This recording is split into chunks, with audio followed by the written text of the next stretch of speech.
t'es en appel stratégique. Tout se passe bien et tu te dis qu'il va prendre ton service.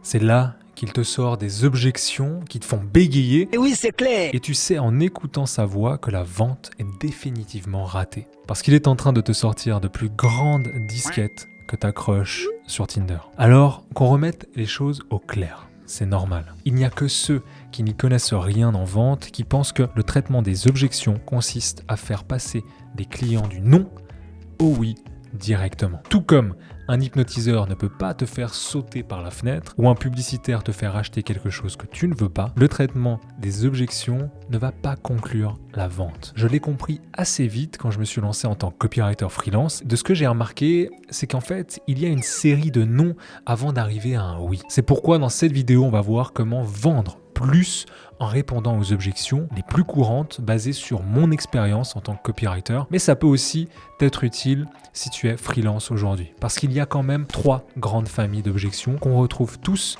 et qu'il faut connaître.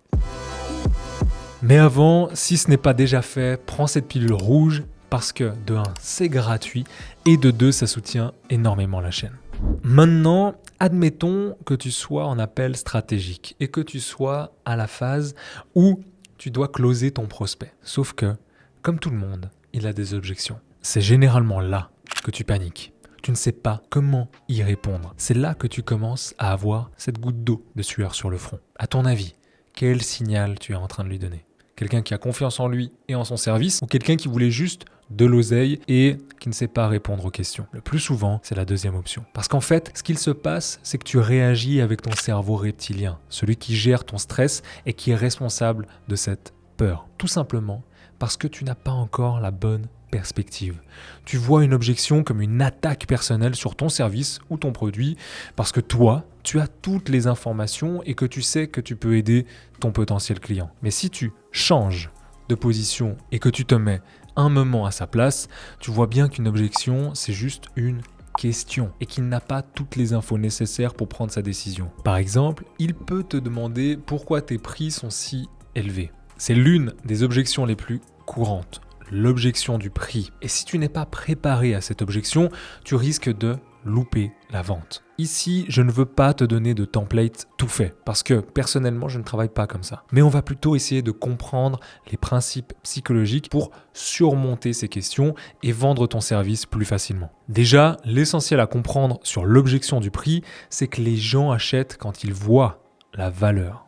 C'est-à-dire que si tu as une personne en face de toi qui te pose ce genre de questions, tu sais directement qu'elle ne voit pas encore toute la valeur de ton produit ou de ton service et qu'il faut donc lui expliquer. Et il faut absolument que tu comprennes la différence qu'il y a entre le prix et la valeur. Le prix est ce que le client paye pour ton produit ou ton service.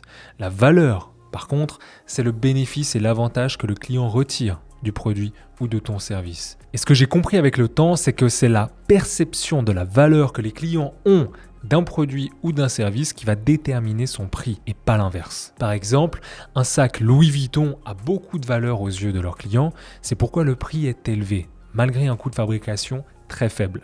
Mais la valeur d'un produit, c'est aussi ce qui pousse les gens à passer des heures à faire la queue dans le froid le plus total pour choper le dernier iPhone, même si le prix est élevé. La perception de la valeur d'un iPhone fait qu'ils veulent l'obtenir à n'importe quel prix. Et si tu comprends réellement la valeur du service que tu offres, tu ne feras pas l'erreur de baisser ton prix pour conclure la vente. Parce que l'un des problèmes quand tu as cette objection de prix qui arrive, c'est que tu as envie de réduire ton prix. Si c'était la solution, je ne serais pas là en train de te faire cette vidéo. Parce que le problème, c'est qu'une fois que tu as réduit ton prix, ça va être très difficile de justifier ton prix normal parce que ton prix normal est devenu maintenant dans la tête de ton client ton prix réduit. Sans parler que ça va impacter directement tes revenus et diminuer la valeur perçue de ton service. Alors pour réussir à vendre ton service, tu dois mieux comprendre la valeur qu'il apporte à ton client. C'est cette valeur qui doit déterminer le prix et pas le coût du service ou du produit, ni même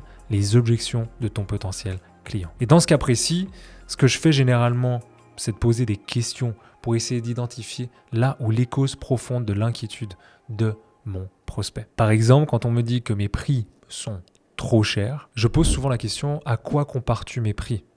Combien pensais-tu payer pour ce service de copywriting. Mais tu verras que très souvent, c'est plus un sentiment flou qu'ils ont que quelque chose de très concret. Ce que je fais personnellement, c'est de placer aussi le prix dans son contexte. En lui montrant mon service, il va avoir un retour sur investissement positif. S'il hésite encore, j'aime poser une question fatidique. Dis-moi, combien ça te coûterait aujourd'hui de ne rien faire ? En posant cette question, tu leur permets de réévaluer leur situation actuelle et de voir le coût caché de leur inaction. Maintenant, la deuxième objection que j'ai le plus souvent rencontrée, c'est « je n'ai pas besoin de ton service ». Well, as-tu besoin de 5 paires de chaussures, de 2 voitures ou de 12 paires de jeans ? Non, parce que les gens n'achètent pas ce dont ils ont besoin. Ils achètent ce qu'ils veulent. Et tu vois, cette objection arrivait à mes débuts parce que je ne qualifiais pas mes clients. C'est-à-dire que je voulais absolument vendre mes services à ceux qui voulaient bien me payer. Et c'est tout le problème. Mais il y a une phrase qui m'a fait changer et que tu connais peut-être. Si tu essayes d'être tout pour tout le monde, tu ne seras rien pour personne. Ça a été un vrai déclic chez moi et depuis que je sais à qui je vends mes services, j'ai moins eu cette objection au cours de mes appels stratégiques. Et d'ailleurs, cette objection, parlons-en. Parce qu'entre nous, c'est plutôt une opportunité. Une opportunité parce que le « j'en ai pas besoin » signifie en fait que tes potentiels clients ne perçoivent pas la nécessité de résoudre leurs problèmes. Et peut-être même qu'ils n'ont même pas idée de l'existence de leurs problèmes. Et si c'est le cas, dis-moi comment peuvent-ils voir la valeur que tu leur offres ? Alors, ce que je faisais dans cette situation, c'était de leur parler du résultat futur, de vendre le résultat qu'ils allaient obtenir. Mais en fait, la racine du problème, c'est qu'ils n'ont pas compris le résultat qu'ils pouvaient atteindre avec tes services. Donc, sois très clair sur ce que tu offres et surtout à qui tu l'offres. La troisième objection maintenant, c'est le manque de confiance. Pour la petite anecdote, je vais être très transparent avec toi, je me trouvais dans un petit café au Portugal, au téléphone avec une cliente pour signer un contrat à plusieurs milliers d'euros. Le problème, c'est qu'elle ne me faisait pas confiance. Alors pourquoi, tu me diras ? Parce que j'avais des super résultats avec une concurrente à elle et qu'elle ne voulait pas que j'utilise les techniques que j'utilisais pour cette cliente sur son business. Et finalement, je ne l'ai même pas signé. Parce que tu vois, elle était vraiment indécise. Tu sais, le genre de personne qui te dit oui et dès que tu lui envoies la facture, tu reçois un non ou alors même tu n'entends plus parler d'elle. Mais je veux quand même te parler de cette objection.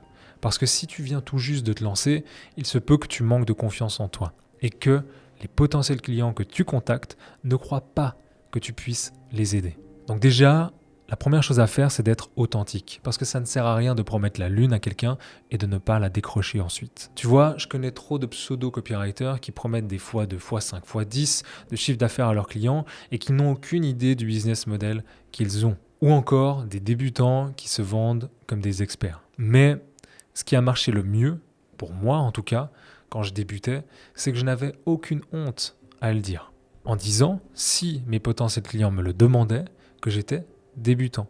Ils voyaient alors que j'étais honnête, authentique et complètement transparent. Parce que personne n'aime les vendeurs qui se vantent de leurs produits ou de leurs services, surtout que la vente aujourd'hui a quand même pas mal changé. Malheureusement, si tu te concentres plus sur ta vente et sur toi-même que sur l'aide que tu peux apporter à tes clients, tu ne vas jamais aller très loin. Alors ce qu'il faut dans ces cas-là, c'est de revenir aux bases d'une interaction humaine et sincère. Établir une vraie relation avec ton potentiel client et être vraiment intéressé par son business. C'est là que toi, tu vas te démarquer directement des autres qui, eux, ne pensent qu'à court terme. Alors, pour libérer la confiance de ton client, il faut trouver un équilibre entre parler de ton offre pour qu'il sache ce dont il a besoin et ce que tu peux lui offrir et poser des questions. Parce que la pire des choses à faire, et surtout quand tu manques de confiance en toi ou dans ce que tu peux apporter à l'autre, c'est de faire un monologue. Comme j'ai pu le voir trop de fois avec des élèves. Entre dans une réelle conversation avec une réelle personne en montrant un réel intérêt pour son business. Si tu comprends que tout est dans la relation, tu n'as plus besoin d'être tendu, crispé et de garder à l'esprit qu'il faut absolument vendre ton service pour y arriver. En fait, tu vas rejoindre l'appel en étant complètement relax, complètement détaché si tu veux du résultat, et tu vas être vraiment à l'écoute de ton client qui lui a un problème et qui veut juste la meilleure solution. Ta solution. Maintenant, si toi, tu veux devenir copywriter en 2023, va voir cette vidéo. Juste ici, je te montre les 3 étapes essentielles pour travailler de n'importe où et devenir libre. C'était Mike. Ciao.